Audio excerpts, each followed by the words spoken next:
Yo, what's up everyone? So our next topic would be the open channels pa rin, pero we have the most efficient sections under the open channels. So let's try to understand the basics of this one and then solve some sample problems for this topic. Let's go. Ano ba yung pinag-uusapan natin dito sa efficient sections? This one is mainly used for design na po.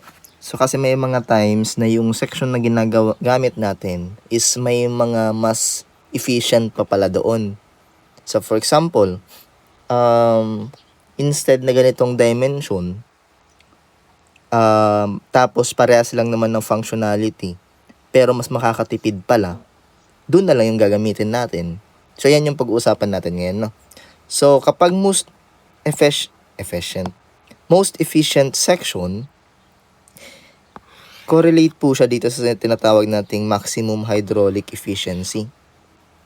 Ano po, so ibig sabihin ng maximum hydraulic efficiency, yung functionality, yung efficiency ng isang hydraulic section is mas na mimit niya.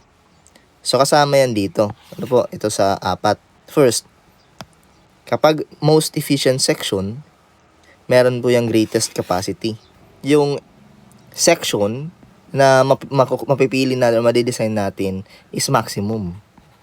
And then we also have the maximum discharge. So kapag maximum yung ating section, syempre, maximum din yung ating Q. And of course, we have the most economical section. Ano ba yung pinakamatipid? Tapos, merong minimum perimeter or the wetted perimeter. Ayan po yung pag-uusapan natin ngayon. So, para sa most efficient section, under the open channels, meron tayong kinukuhang optimum dimensions po. Ayan daw yung pinaka matipid and pinaka economical yung tawag nila. Okay, so let's say for example this one, itong figure natin na to. Meron tayong similar area, no? 2, tapos ayan, 25, so ito 50 square meter. Ito din 50 square meter. And then this one 5 times 10, 50 square meter, no? Para-parehas yung area nila. Para-parehas yung cross section. Pero paano ba pumili ng pinaka-optimum dimension? From our discussion kanina, minimum dapat natin na perimeter is, yung perimeter natin na wetted is dapat minimum. So kahit po pare-parehas na cross section yan, ang usapan natin minimum na perimeter, ayan yung magbibigay ng maximum discharge. Okay, so bilangin natin kung ilan yung mga perimeter nito. Yung perimeter nito is 25 plus 25 plus 2. So this is 52. So this one naman, we have 25 plus 2 plus 2. So this is 29. And then this one we have 5 plus 10, 15 plus 5. So this one is only 20. So from these 3 section, ito pala po yung may pinaka maximum or minimum wetted perimeter. So ibig sabihin, ito lang din po yung bibigay ng maximum discharge. Tapos meron din po yung maximum na hydraulic radius. Okay? Since, kung may-observe nyo yung equation natin, yung R na maximum, kapag maximum yung discharge, maximum yung perimeter, no? A over P. Okay, so since this is inversely proportional, so dapat ito minimum. Kaya, minimum yung pipiliin natin dito. Okay? Nakakuha? So we have here derivation of the formulas for the efficient section. I-derive natin yung mga equations natin para sa base and at the same time para doon sa hydraulic radius. Since ito yung nagbabago, ano po, yung dimensions. Yung mga constant kagaya ng n, and then slope, hindi po yung mababago. Okay? So for this one, meron po tayong, let's say for example, we have the section of the rectangular, B times D for the area. So arranging the equation, we have a B is equivalent to A over D. And then for the wetted perimeter, we have B plus 2D. Okay, substituting the value of B, we have A over D. And then getting the derivatives for this one, dP over dd. So we have negative A times 1 over D squared plus 2 for the derivation of this equation. Transposing this A times 1 over D squared, or A times over D squared, so magiging po siyang positive na, no? So ililipat natin dito sa kabila.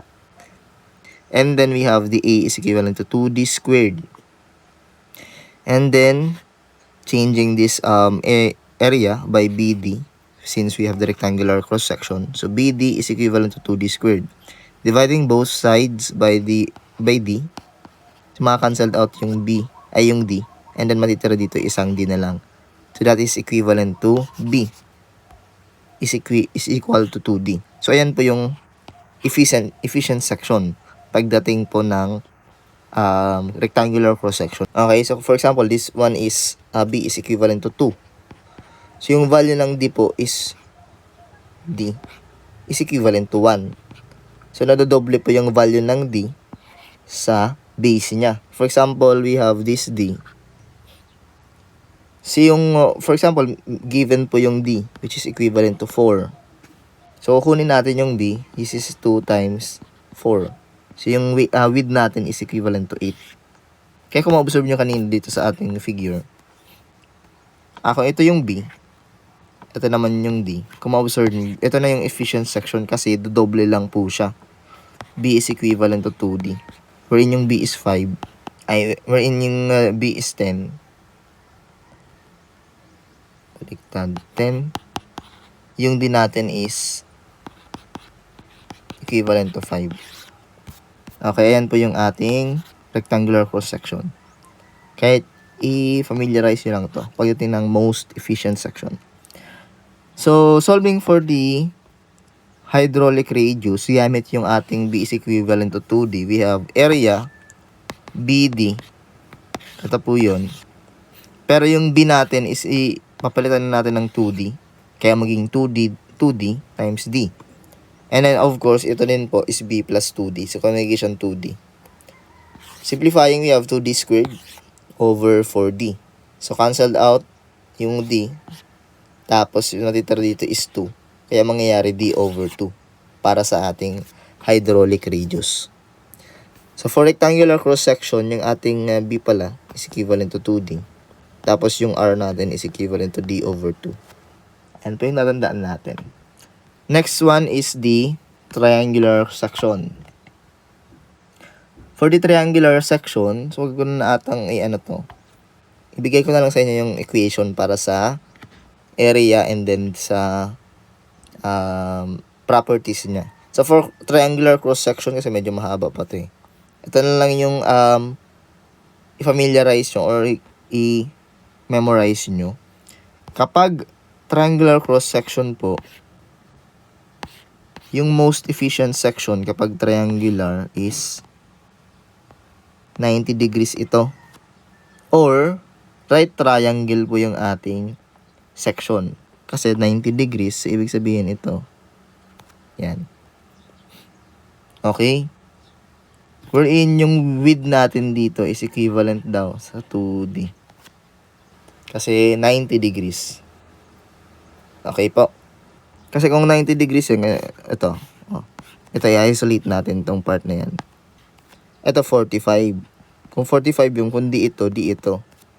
Dalawang ganito. Di 2D. Okay, so next we have the trapezoidal cross section. So para naman po sa trapezoidal cross section, meron din po itong R or hydraulic radius na equivalent sa 2D. Ay D over 2. Okay, pero po since hindi lang po ito typical na cross section, kailangan din po natin malaman kung ano yung efficient na angle para dito. Okay, so para naman po sa ating angle, so based from the computation, meron tayong x is equivalent to 2y, wherein yung x itong top width. So yung y naman po is yung ating side. side dimension, which is equivalent to d times the secant theta. Pero pwede natin yung makompute through geometry, kaya don't worry po, no? So, 2y. So, pagdating naman po sa angle, so nakalagay dito, the most efficient section has its top width equal to the sum of the two sides, which is proportion for a half hexagon. So, yung hexagon po, yung inner angle niya is 120 degree. Okay, so, pagdating naman po dito sa kanyang, ito 120 to, sa kanyang, itong part ng angle na to, this is equivalent to, since 180, this is equivalent to 60 degrees. So, ibig sabihin, yung angle ng 30 degree, dito po yan sa part na yan. Okay? So, tandaan nyo na lang, half hexagon kapag trapezoidal. Ayan yung pinaka-efficient section. Next, we have the semicircle. For most efficient circular section, meron po tayong R is equivalent to the radius over 2. Kapag naman po yung depth of flow for maximum velocity for a circular channel, ibig sabihin, bilog po. Ito naman po yung height ng ating flow. Depth of flow for maximum discharge naman po, we have this equation. Okay, familiarize na lang po ito, no? So, I'll be giving you the summarized version para sa most efficient section. Ayan. So, para dito, ito po yung 90 degrees. Di pala yan bilog. So, this one is 90 degrees. And then, this one naman po, ito naman po yung 60 degrees. Okay. So, yung 30, ito po yun. Okay? Kamalito kayo. Tapos, ito naman is 2y. Wherein, ito naman po yung y. So, this one, ito naman po yung radius niya. Okay, next. Let's proceed with the sample problem number 1. Design the economical section of a rectangular flume that will carry a discharge of 100 cubic feet per second with an allowable drop of 4 feet per mile. So, meron tayong allowable drop. Kapag sinabi nating allowable drop, it means that this is the slope. Ibig sabihin, nag-drop daw po. Kung straight line, magda-drop daw po ng 4 feet per mile. 1 mile. Ganun po yung sinasabi niya. Okay? So, kung meron tayong binigay na slope, ibig sabihin meron din bibigay na n. Kasi this one is for the Mannings. Ano? Ulit-ulit na tayo sa n po, no? Kapag may n, Mannings po yan. Mannings nga ni. So, n. Let's solve for the slope. Meron tayong 4 feet. Pero nakalagay dito 1 mile. So ano ba yung equivalent value ng 1 mile sa feet? So we have 5,280 feet.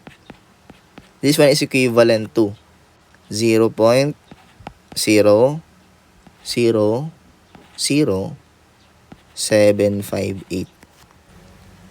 Okay? So i-design daw natin yung ating flume na merong rectangular cross-section. So we know na kapag rectangular cross-section, meron tayong or economic section na B is equivalent sa 2D. Di ba po?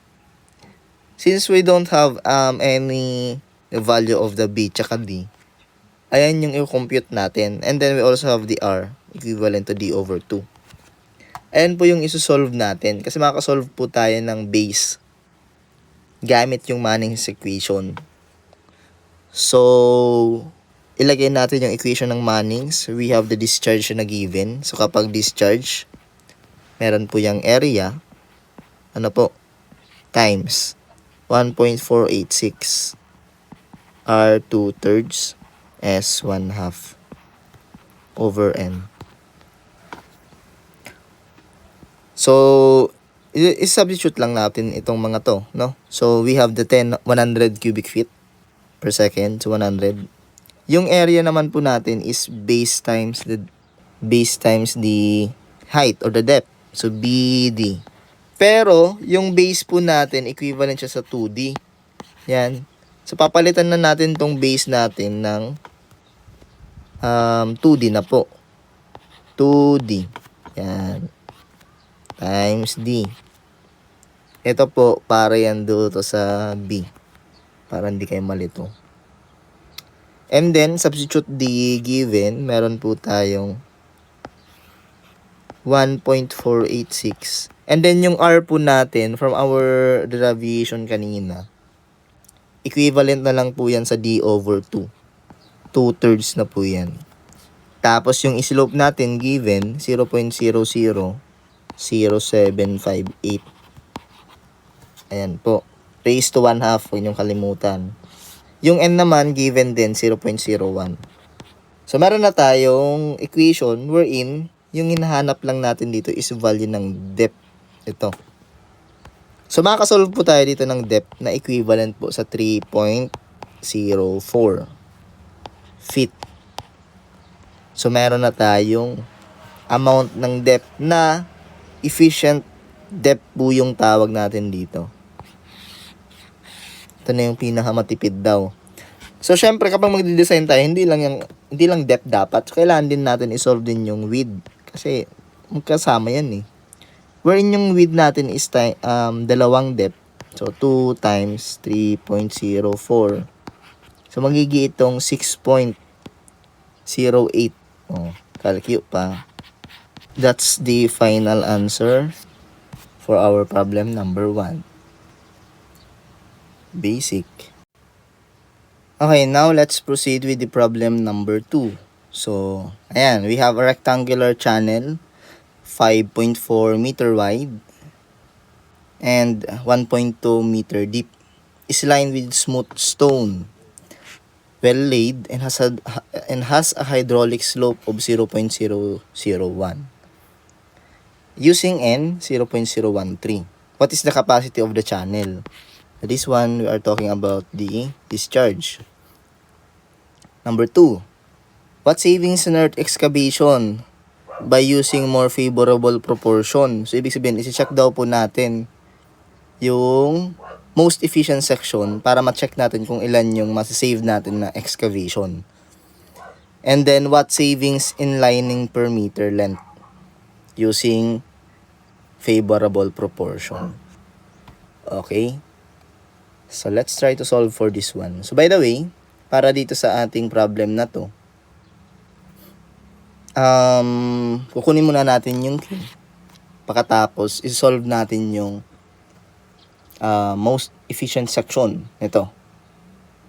So, ang gagawin natin para makuha natin yung excavation is kukunin natin yung area ng dati, this one. And then, ibabawas natin doon sa bago na nating na-solve. So, ayan yung magiging savings natin, di ba? Same with the lining per meter. Okay, let's try to solve for this one. For letter A, for number 1 pala. Q, capacity. So, meron tayong Q is equivalent to AV. So, meron po tayong given na width, depth, slope, tsaka N. So, usually, ma-solve na natin yung Q natin. So, by using the Manning's equation, we have the Q area.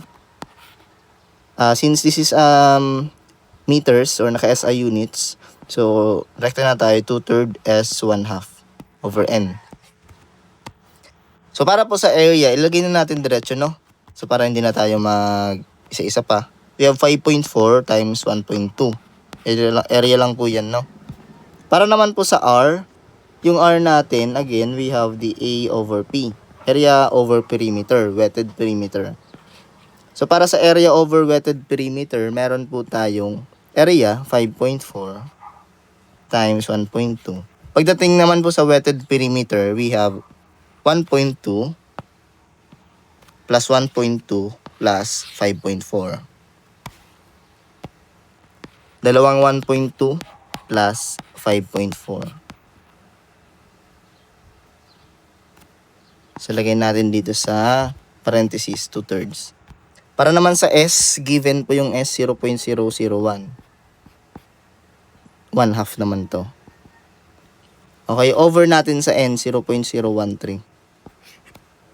So, using this equation, makakasolve tayo ng Q. So, that is equivalent to 13.93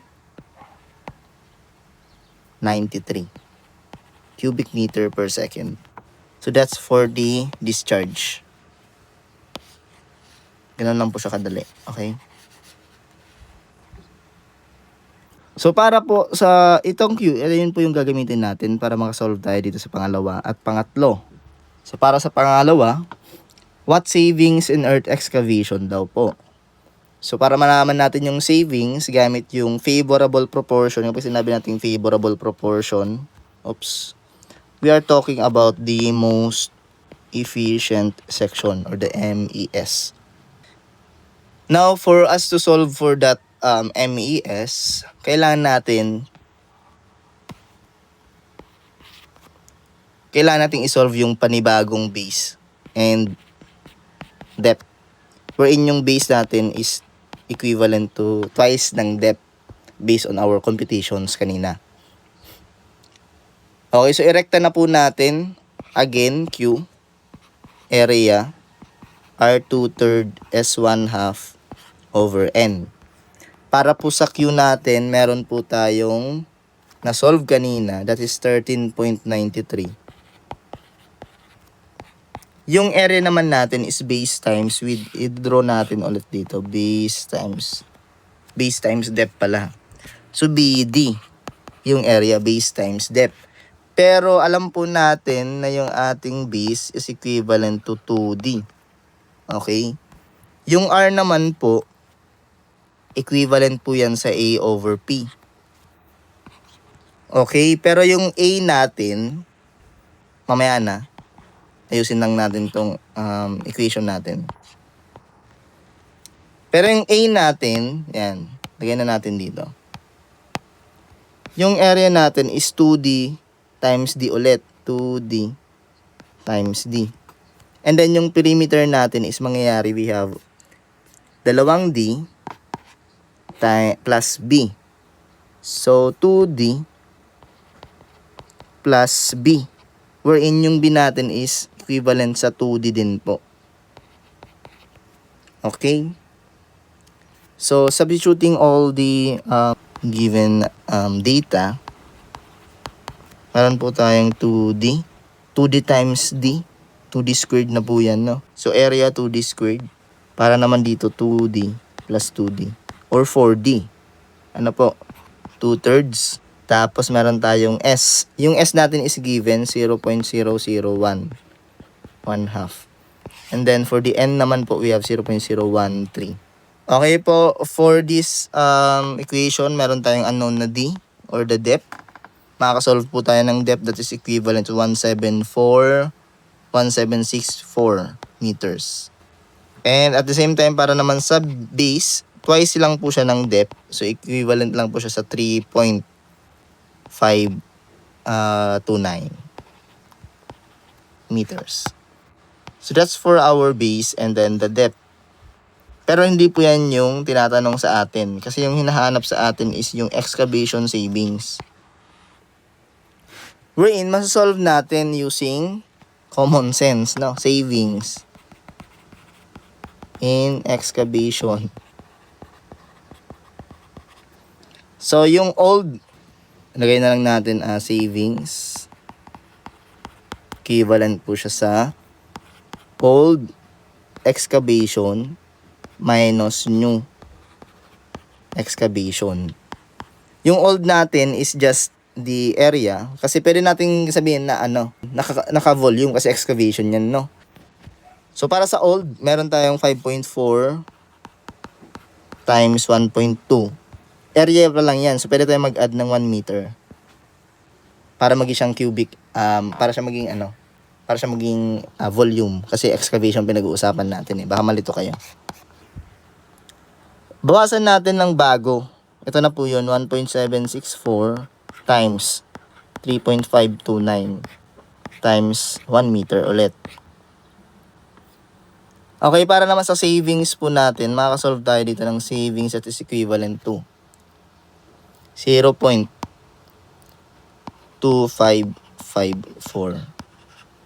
square meter. Ito po yung ating savings para dito sa ating panibagong section. Kapag po nag-negative yung ating sagot, ibig sabihin hindi tayo nakapag-solve ng efficient section. Parang mas pinalala pa po natin yung section na ito. Pero na-check natin na meron tayong savings. So pwede nating magamit ito kasi itong 0.2554 per cubic 2.54 cubic meter per linear meter yan. 1 meter lang kasi yung ginamit natin. What if yung haba is 100? So magiging siyang 0.2554 times 100. Ayan yung total cubic meter na masisave natin, 'di ba? So i-multiply lang natin kung ilan yung rate ng sabi natin backhoe para maghukay per cubic meter. So ganun matitipid, ganun yung pagtipid natin dito. Kaya yung most efficient section usually ginagamit na siya sa pagdi-design ng mga channel. Para naman po sa pangalawa, again, paliitin lang natin to.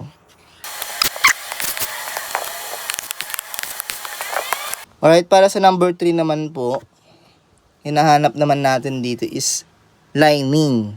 So kapag sinabi nating lining, usually, ayan po yung parang, itong perimeter natin. Okay, ilan daw po yung ma-save na lining? Kasi sa lining, ito yan, smooth stone po yung ginagamit. So, ibig sabihin, ilan ba yung smooth stone na ma-save natin? So, para sa letter number 3, yung old, ay yung savings naman natin ulit. Savings in lining. Lining na lang ilagay natin. It's equivalent to the old lining minus new lining. So, para sa savings ng old tsaka new, we have yung perimeter lang po. Perimeter 1.2, tapos 1.2 dito, tapos 5.4. So, we have 2 times 1.2 plus 5.4. And yung old. Yung new naman po, gamitin natin ito. No? So, dalawang 1.764 plus 3.529.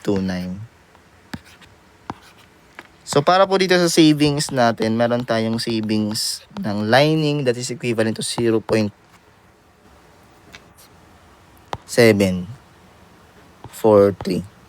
meters. Yung savings natin dito. Okay? That's the final answer po. Picture. Zoom in nyo na lang po ito.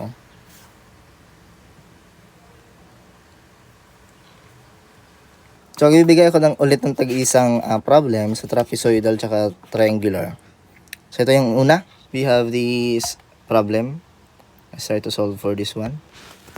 A trapezoidal canal having slope at an angle of theta degrees with the horizontal is to carry a discharge of 25 cubic meter per second with an average velocity of 1. Compute the canal if it will have a most efficient section. Okay, so paano natin i-solve ito nang walang figure o kaya naman yan, figure. Magdodrawing tayo ng figure. Okay. So para po sa most efficient section under trapezoidal, yung trapezoidal daw po is half hexagon. Half hexagon, yung angle natin dito is equivalent po yan sa 120. Okay, kung 120 po yan, ito po is 60 degrees. Okay, so for the angle naman po, ito, kung ayan i-consider natin. Kung 60 to, ito 30 degrees. Same yan dito. Okay, para naman sa bottom width, meron po tayong base. Tapos kung ito-trace natin dito, ito naman po is base din po yan. Ano po, tapos, yung side nito, since half hexagon, yung hexagon po, yung regular hexagon is, yung base, yung mga side niya is equivalent po yan. Okay? So kung ito B, kung gagamitan po natin ng anong tawag dyan? Trigonometry, gamit yung sine law or sine function, we have, ito po magiging siyang 0.5 na base. Okay? Kasi po, sine 30 is equivalent to 0.5. So, 0.5, 0.5b. Meron na tayong figure. Kaya ito po, magiging siyang 2b. Now, solve natin yung depth. Kaya tayong given na ibang given. Wala tayong n, wala tayong ano. So, ang gagamitin lang natin is yung equation natin, QAV. Okay, so para sa discharge, meron tayong given na 25. Yung area po, again, sulat natin yung area 1/2 base 1 plus base 2 times the depth. Okay? So, para po sa area natin, meron tayong base 1 na B. Yung base 2 naman natin is 2B times the depth. Pero kailangan natin lahat ng ating variable is naka in terms of B. So, dapat makuha natin yung D na naka in terms of B. So, kaya, gagamitin natin yung triangle na to. Isolate natin dito sa baba muna. Ito yung 0.5b. Meron naman po tayo ditong D. And this one is 30 degrees. Ito naman, B po yan ulit. Pwede natin magamit yung cosine adjacent the hypotenuse or the hypotenuse plan. Sine 30 degrees. So, meron tayong, hindi sine, cosine. Cosine 30 degrees ka adjacent D over B. So, kaya, meron po tayong D is equivalent to B. Okay? So, para sa B, sa D, substitute lang natin 1/2 B plus, gawin na natin 3B, no? Tapos B, cosine 30. So, yan po yung isubstitute natin dito. Again, ilipat lang natin kasi hindi kasya. 25, 1/2, 3B, B cosine 30. Tapos, meron po tayong velocity na 1 meter per second. So, para dito, meron tayong ma-solve po na B. So, meron tayong ma-solve na base dito po na 4.387 meters. Yung 4.387 meters, yung base po yan. Pero ang hinahanap natin is depth ng kanal. Kaya, yung depth natin dito is equivalent to B. 4.387 cosine 30. So, meron po tayong 3.799 or 3.8. Ito yung final answer natin. Picture.